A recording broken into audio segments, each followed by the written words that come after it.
L'origine des collections du Muséum d'histoire naturelle de Toulouse remonte à 1796.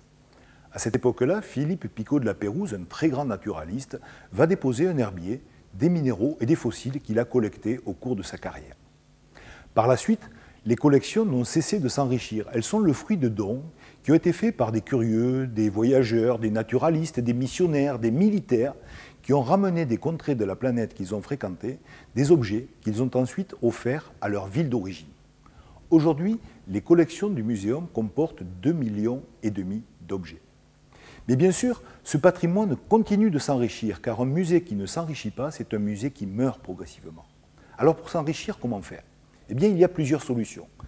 La première, c'est de continuer ce qui a toujours été fait, c'est-à-dire d'accueillir les dons de personnes qui décident d'offrir à la ville et au musée les collections qu'ils ont constituées, qui sont le reflet de leur goût et parfois de leur carrière scientifique.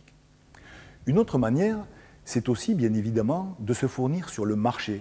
On peut acheter énormément d'objets, mais on n'achète pas n'importe quoi et n'importe comment. La politique que nous suivons au Muséum d'histoire naturelle de Toulouse, c'est de garder la trace notamment de l'activité minière de la région. C'est ainsi que l'on achète régulièrement des fossiles qui proviennent de la région Midi-Pyrénées.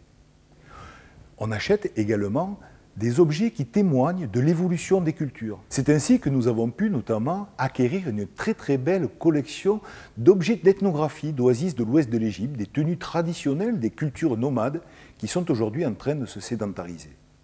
Enfin, la dernière manière de se procurer des collections, c'était d'aller les chercher directement sur le terrain. Ainsi, une des collaboratrices du muséum se rend chaque année en Amérique du Sud, à la rencontre des cultures traditionnelles amazoniennes. Elle collecte des objets sur le terrain et elle collecte également des images qui témoignent des savoir-faire et de la manière dont les cultures traditionnelles vont fabriquer en particulier des poteries. C'est ainsi également que nous nous rendons régulièrement sur le terrain pour aller fouiller des gisements fossilifères et ramener les collections dans le Muséum d'histoire naturelle de Toulouse.